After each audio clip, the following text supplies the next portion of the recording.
Hey guys, here's how to support my show. First of all, buy my book, Fool's Errand, Time to End the War in Afghanistan. It's at foolserrand.us, and any day now, I don't know what they're waiting on.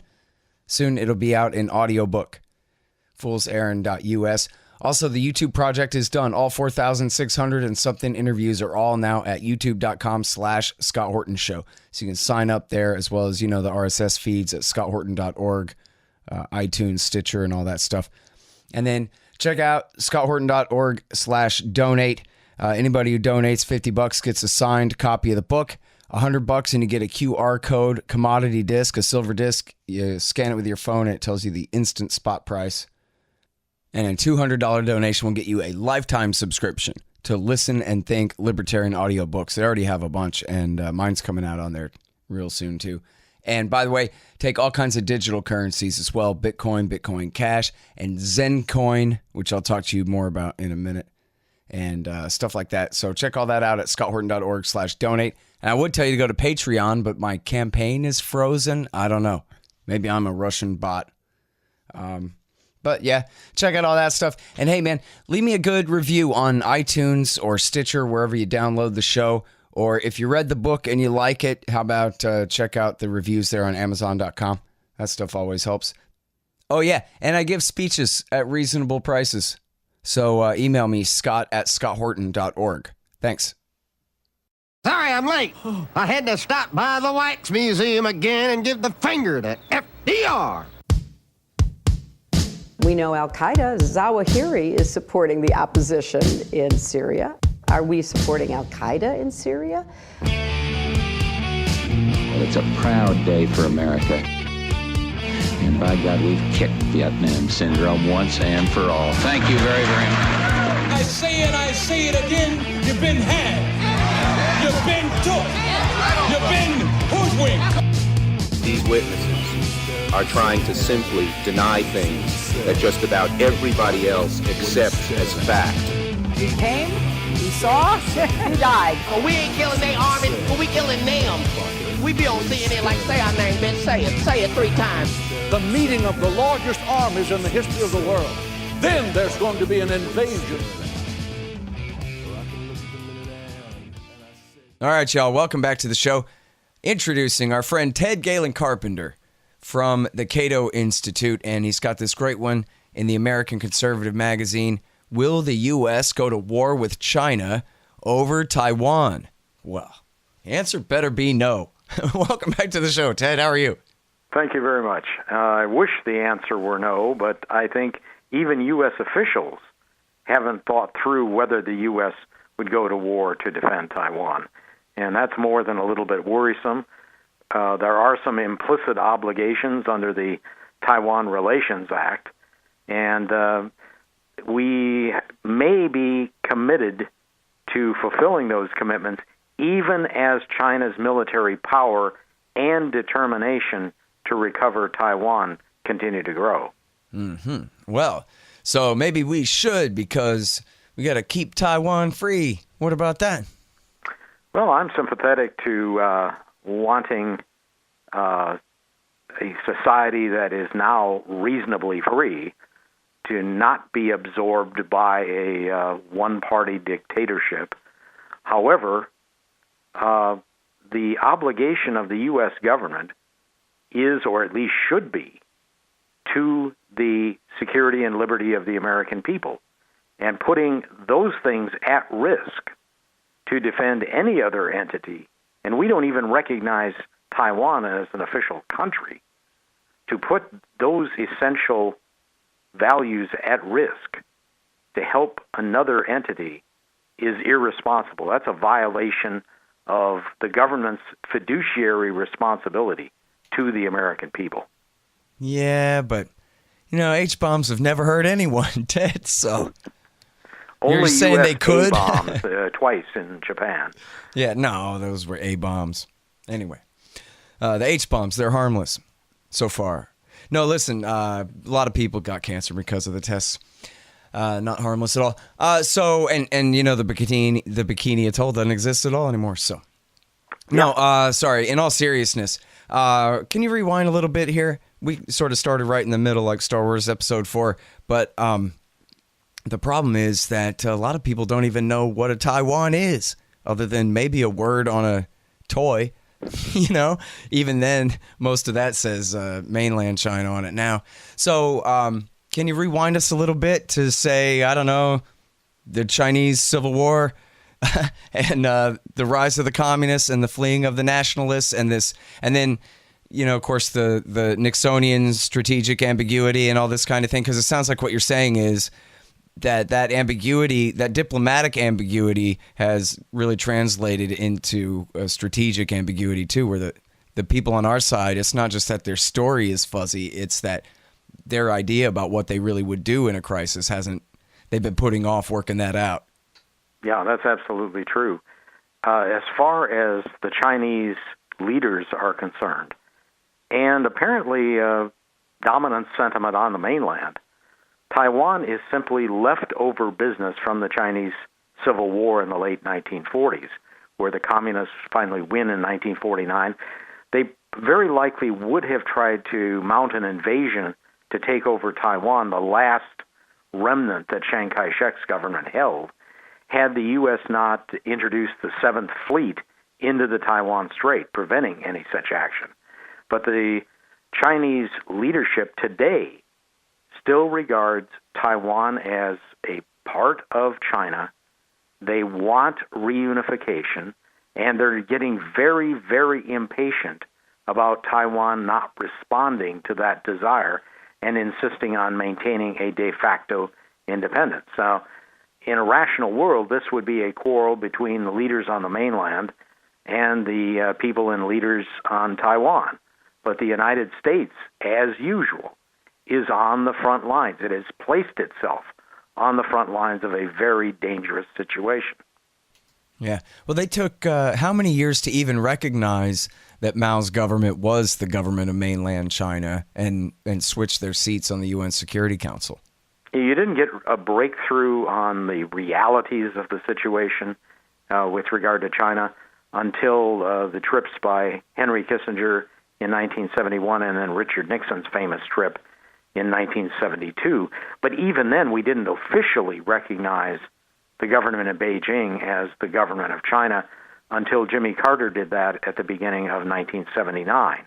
And in exchange, hawks in Congress insisted on the Taiwan Relations Act, which pledged the United States to regard any aggressive move by China against Taiwan as a grave threat to the peace of East Asia, and implying that the United States would respond vigorously to that. We also made the commitment to sell arms, quote, of a defensive nature to Taiwan to enable Taiwan to mount a serious defense of its territory. Mm.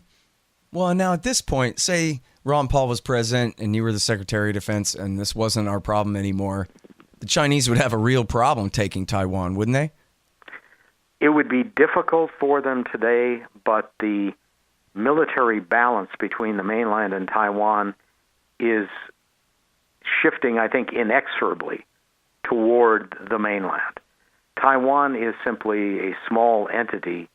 The mainland is a very large country.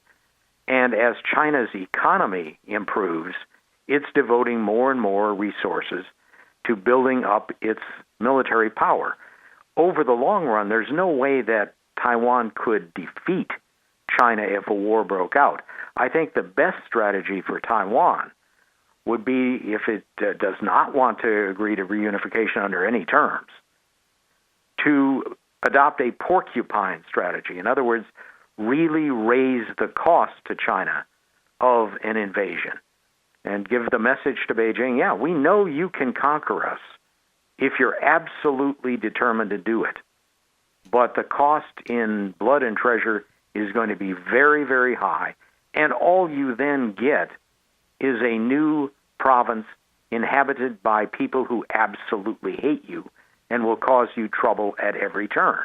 If you let us remain independent, we can have decent, friendly relations, and we can have very, very productive economic relations.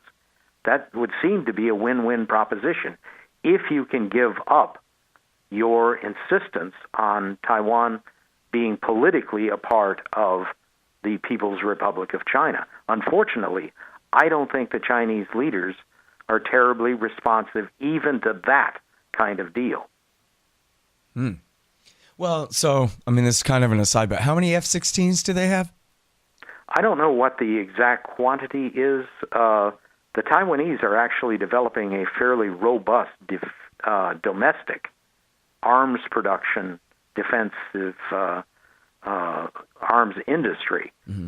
And I think probably in another decade, they could be able to provide the vast majority of what they want in the way of weaponry to preserve the island's de facto independence. Mm-hmm. In the meantime, I would remove the barriers to Taiwan buying arms from American producers. That's always been managed very carefully by Washington, but I think that's one step we could take that's pretty low risk and allow them, if they want to spend their money on sophisticated weaponry, to buy those items and make their defense, make their deterrent against a takeover by the Beijing government much more robust and effective. Well, now that aside, back to what you're saying before I asked about the F-16s there, and we can get back to weapon sales and all that later if you want. But so I just want to make sure that I understood you right, that you were saying that your modest proposal, that you don't think that the Chinese would even accept that at this point, or you don't think that the Taiwanese government could ever get it through their thick skull that this is the approach they need to take? No, my concern is the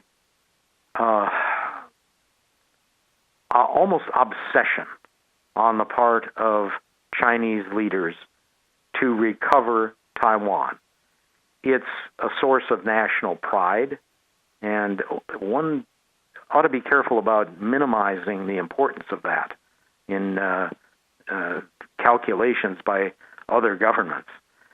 And they regard Taiwan as a very important economic prize and a strategic prize that really secures China's coastland, its coastal region, against having U.S. and its allies put military forces right up against China. Yeah. So they have multiple incentives for wanting to insist that Taiwan agree to reunification. I mean, that's kind of an argument against selling them more weapons and militarizing them more. I mean, it sounds like what you're saying is the difference between the Chinese communist government, I mean, quote unquote communists, anyway, their dictatorships, government, the difference between their take on Hong Kong 20 years ago and Taiwan now is that Hong Kong was never militarized. It wasn't, or I don't know, never, but at that point, it was not full of American battleships and this kind of thing for them to take over, right?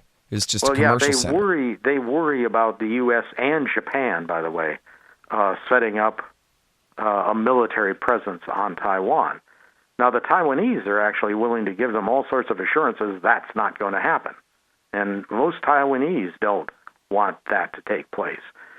But the public sentiment on Taiwan is overwhelmingly opposed to any reunification with the mainland, particularly as long as the mainland is governed by the Chinese Communist Party. And even if China became a Western-style democratic state, the Taiwanese, I think the majority of them, want to remain independent. They don't want to be just one province in this massive entity. They like running their own affairs, and they also fear, with good reason, that if Taiwan became part of the mainland, Taiwan would be a cash cow for the Beijing government because it is so economically developed compared to much of the rest of China. Hey, I'll check it out. This Friday, I'm going to be at the National Press Club out there in the lobby, basically trying to sell my book at the Israel Lobby Conference. And here's what you do. Just go to IRMEP, IRMEP, IRMEP. That's Grant Smith's group, IRMEP.org, and you'll find the link. It's the Israel Lobby and American Policy 2018. Tickets are still available. It's at the National Press Club all day, March the 2nd. See you guys there. Check this out, too. On Saturday the 3rd, I'm giving a speech to the Pennsylvania Libertarian Party State Convention, and C-SPAN is going to cover it for Book TV. So it's going to be all about the book. So that's happening on Saturday. And then Sunday, I'm back in Washington, D.C., and I'm giving 2 talks. One is at Middle East Books and More. That's the bookstore of the Washington Report on Middle East Affairs, WRMIA. They're good guys.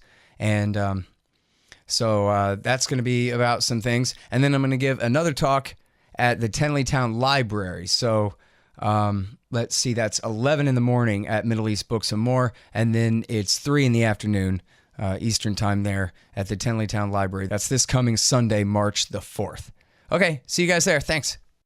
Now, so when Trump came into office, one of the first things that happened was somebody duped him in the China lobby, I guess, into taking a phone call from the president of Taiwan, which was a violation of the protocol in this somewhat nuanced policy. I'm sorry, I forget it's sort of like the Israelis with their nukes, the strategic ambiguity about we're not exactly saying what our position on this and that is. But so can you describe that as best you can, and then talk about how that translates into, never mind Trump's first day, but the actual policy of the U.S. government? I think it's pretty consistent over the years on this, but you're saying it's consistently too fuzzy to even be called a doctrine?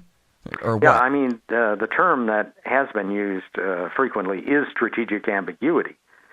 But there is a difference in my mind between keeping the other parties guessing what the U.S. policy is, making Beijing and Taipei both uncertain. But the reality is even U.S. officials don't seem certain what Washington's reaction would be if a crisis broke out in the Taiwan Strait. Former Assistant Secretary of State Joseph Nye once put that back quite candidly back in the late 1990s when he was questioned by Chinese officials. What would you do if X happened, if tensions really, really rose, it looked like a war was going to break out?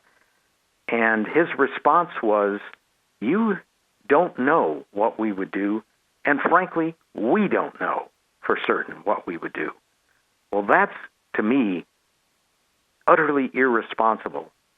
Any worthwhile leader in foreign policy must be certain at least what the actions of the U.S. government would be.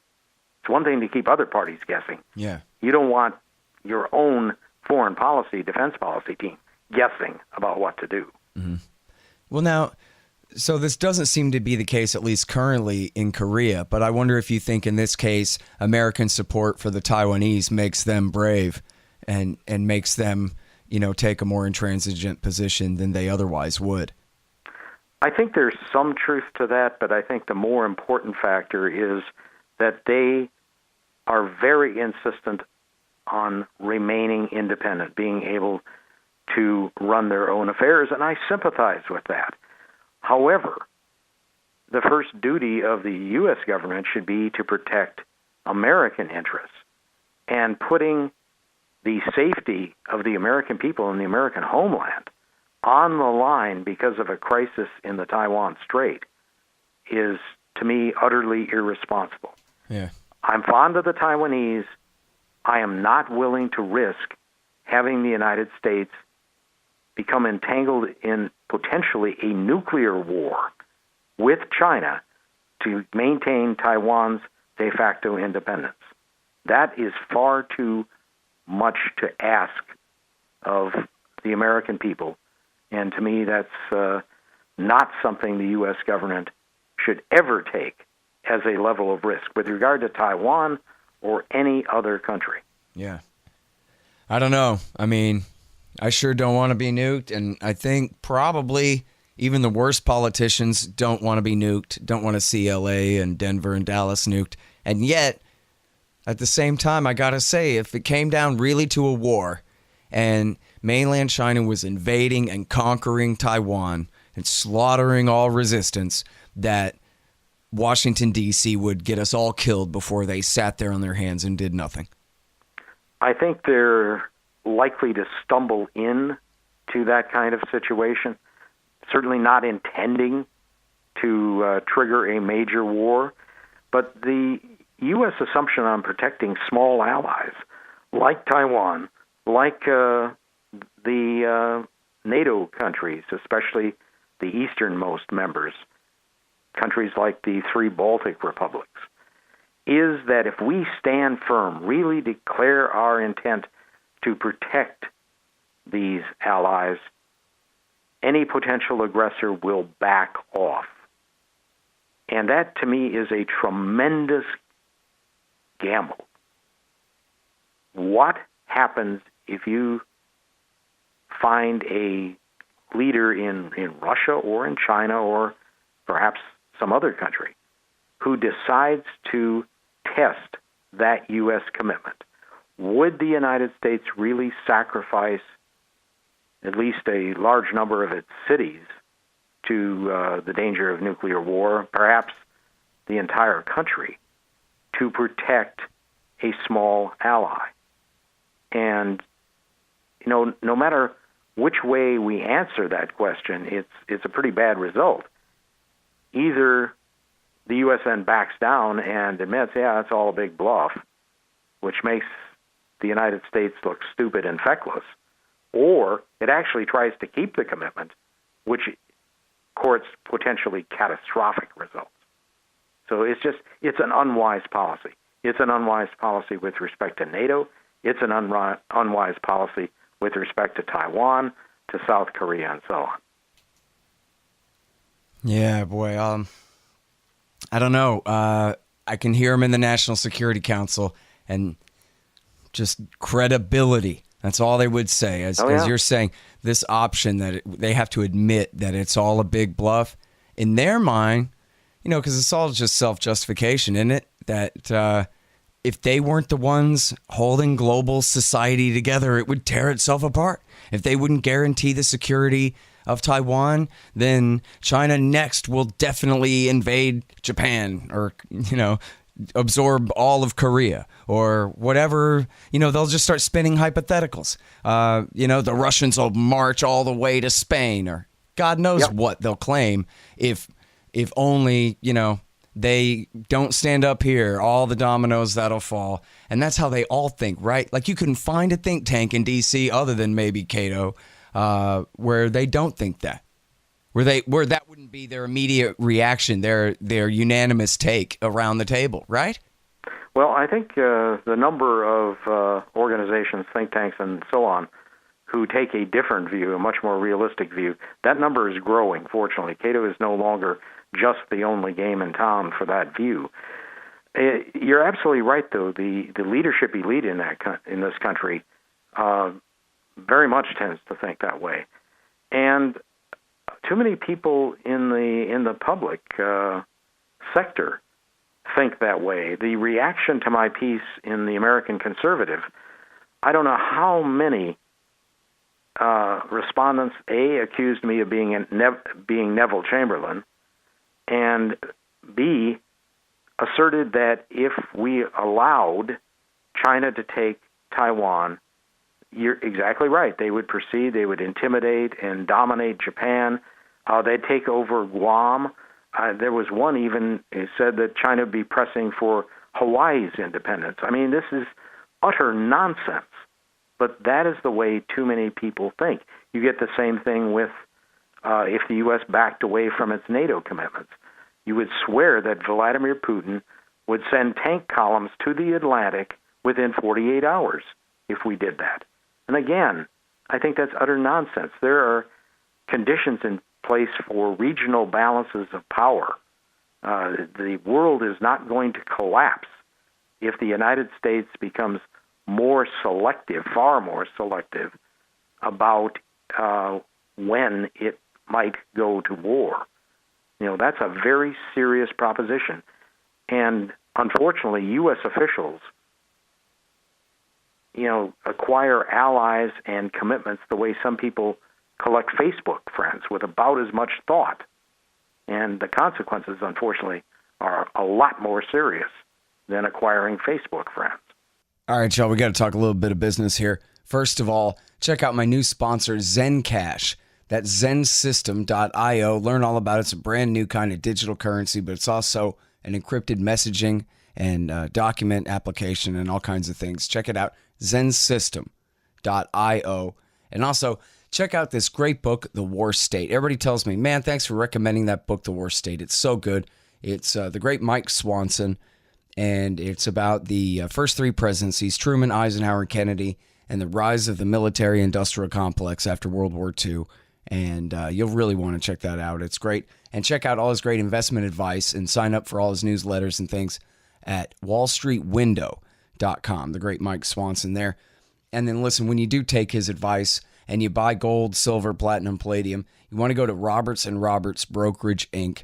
They're a great sponsor of this show. They've been around for, I think, 40-something years, longer than me. And they do great business. And they charge a very low premium on all of their exchanges. And in fact, if you buy with Bitcoin, they charge no premium at all to buy gold, silver, platinum, palladium. So you got to have precious metals in your savings. Everybody knows that. RBI.co and libertystickers.com. I know the site looks terrible now, but just wait. So we got a brand new website, and we're revamping the art, and we're going to reintroduce Liberty Stickers. And I actually got Adobe Illustrator back on my computer again, and so I already have made up a couple of new ones. I'm going to get back to work on that. libertystickers.com, especially here in the near future. Check that out. And listen here, if you're in the business for a new website and you need a new 2018 model website, not a 2000 model website, you need a brand new website.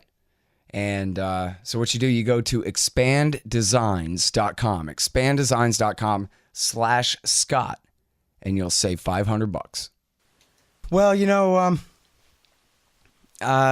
I got to say, I've been hearing from, it's in the media. We'll just stick with that, about this guy McMaster.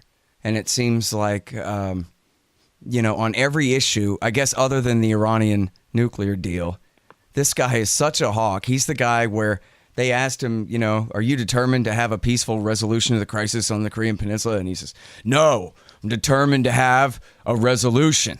I don't care if it's peaceful or not. It doesn't have to be peaceful, but one way or the other, this is going to be solved. This kind of thing. It seems like, I don't know. They say that maybe he's on the outs and he's going to be fired, but then that just raises the question, I guess, of who will replace him. But part of the problem here is we have a president who sometimes when he's like, I don't know why we're bothering doing this, guys, he just doesn't have the thoroughness, the backbone, the wherewithal, the reading comprehension skills or anything to have a real point of view about it. You know what I mean? There's a quote in the Washington Post where he's like, why do we even have troops in Somalia, guys? Jeez. But that's not enough to stand up to them on. You know what I mean? No, exactly. I mean, his instincts on foreign policy, at least sometimes, are quite good. There are occasions when they're quite bad, including his attitude toward Iran. But he needed to surround himself by advisors who were cautious realists, who would advocate really pruning America's commitments, adopting a much more cautious security policy, and so on. Instead, he surrounded himself by generals and other very hawkish types who have been whispering in both of his ears to discourage him from adhering to his initial instincts. That really showed up with the Afghanistan policy. I mean, he was quite vocal during the campaign. What in the world are we doing there? We haven't accomplished anything. Let's get out. And yet his generals and others talked him out of that, and lo and behold, we're just continuing the Afghan mission for an indefinite period with the same miserable lack of results. Yeah. Well, hey, at least somebody's making money off it, right? Oh, some people are making a lot of money off of it. The military-industrial complex that Eisenhower identified in his farewell address is much, much more powerful now than it was at that time. We're talking about multi-billion-dollar entities who profit from a highly interventionist U.S. foreign policy. and they exert their influence at every opportunity. Yeah. Well, what's funny about that, too, when you said that, it occurred to me for the first time in a long time. I remembered the very first time I heard that. I must have been 10 years old or something. And it came from the ultimate source. It might as well have been George Washington. It's like Eisenhower, the 5-star general that single-handedly won World War II. And it's funny because, whatever. I guess I learned about Ronald Reagan selling cocaine, a few years later. But that was, that's a big thing. It's almost like the secret revisionist history you're not supposed to know. And yet it starts at point A, the most respectable opinion that you could imagine. Ike Eisenhower's is the one where this warning comes from. And then all you have to do is just tick off the decades. There never was a reckoning, right? They never did stop and undo that thing that he was talking about. And as we know now, it's $1 trillion a year kind of a budget. There's so much at stake. It's so much in on it. So many in on it, I guess I should say. And it's sort of now it's the open secret, really, especially in the age of the internet. Everybody knows Ike Eisenhower said that. Everybody knows that nothing's been done about it this whole time since. And yet we still just go on. Yep, that network of pro-interventionist elements nearly panicked when the Soviet Union disintegrated because that really removed their rationale for the kinds of policies they wanted. But, they searched around and found other justifications, other rationales. But what we have now is a series of potential time bombs in the world, that any one of which could go off at any time. Eastern Europe, with the tensions with Russia, certainly a possibility. The Korean Peninsula, obviously a real danger. And one that isn't getting as much attention, but to me, maybe the most dangerous one in the long term, Taiwan and the Taiwan Strait. Yeah. And we better pay attention to it. Right. Yeah, I know. That was why I was so excited to see this article. I hardly ever see anything about this. And I'm sorry, I should have mentioned at the beginning. I didn't. Maybe I'll go dub it in there. America's Coming War with China, a collision course over Taiwan that you wrote back, I guess, 10 years ago or something. Thank goodness we haven't crashed yet. But yeah, it does seem to be one of those, even on this show, obviously, where it's so little talked about. It's just on the very, anybody interested in foreign policy knows that it's a thing, but, it doesn't seem to be part really of anyone's agenda to solve. It's just like Kashmir, right? We know there could be a nuclear war over Kashmir, but we don't even pretend to host peace discussions over that. You know what I mean? Why wouldn't we want to solve that? Why wouldn't everyone in the world, why wouldn't every sovereign government on the planet be, falling all over each other trying to host the peace talks for that one? I know it's a difficult problem, but yeah, so that's why to get cracking on it. Instead, we just sort of, sleepwalk, as they say, into, possible extreme problems. Same thing going on with increasing the NATO presence in the Baltics right now, right on Russia's border. And this just happens because everyone in the room agrees that it's the smart thing to do, even though they must all know that it's not. But for whatever reason, they do it anyway, whatever reasons, Well, never underestimate the capacity for self-delusion, even on the part of high-level policymakers. I think what worries me the most about the Taiwan issue is that it increasingly appears that the Beijing leadership has a deadline in mind. They haven't made it explicit, but there are reports that keep circulating in both the Chinese media, and let's face it, that has to have at least the tolerance of the Beijing government, and is even circulating in Taiwan, that there may be a deadline as early as 2020 or 2021, where, in essence, Beijing gives Taiwan an ultimatum: either start serious talks on reunification, or we now must consider the use of military force. And if that's true, we could see this crisis come to a head in a matter of just a few years. Yeah. Man, oh man. All right, well, I always thought that Ron Paul should have won and should have made you the Secretary of State or the national security advisor. You and Bandow would be good running the NSC together. I could see that. But I don't get Unfortunately, I'd to have make to these live decisions. in Washington, D.C. again. You know, there are sacrifices and there are sacrifices. Yeah, well, I understand. But you know what? I bet you'd do it for a Ron Paul regime. I would for any president who is truly, truly committed to adopting a much safer, much more sensible and prudent U.S. foreign policy. And he certainly would have been a president that would have done that. Mm-hmm.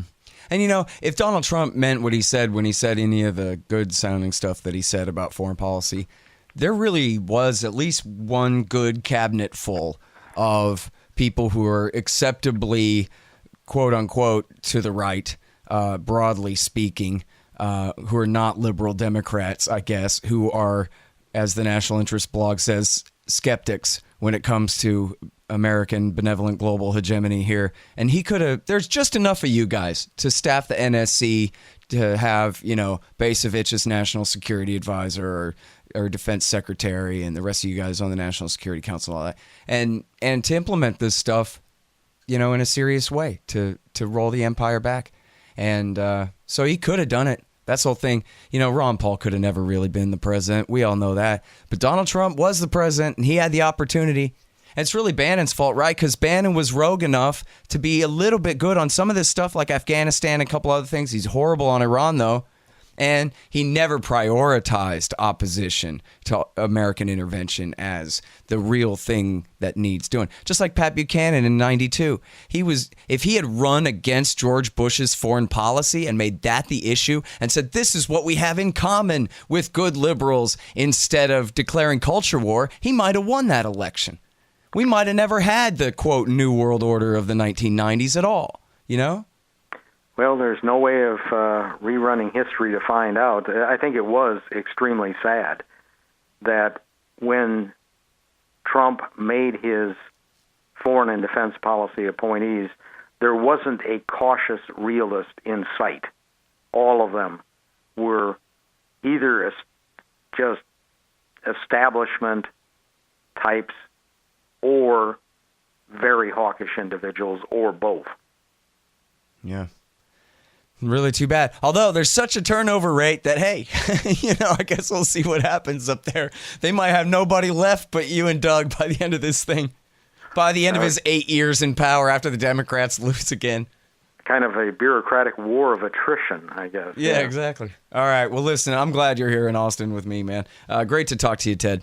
All right. Take care, Scott. All right, you guys, that's the great Ted Galen Carpenter from the Cato Institute, cato.org. He wrote America's Coming War with China.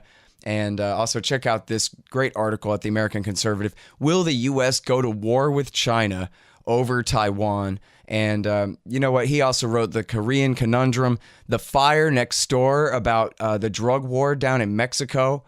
The bad neighbor policy about the drug war all through Latin America. And geez, how many of these? A solid dozen books here on his Amazon.com page, guys.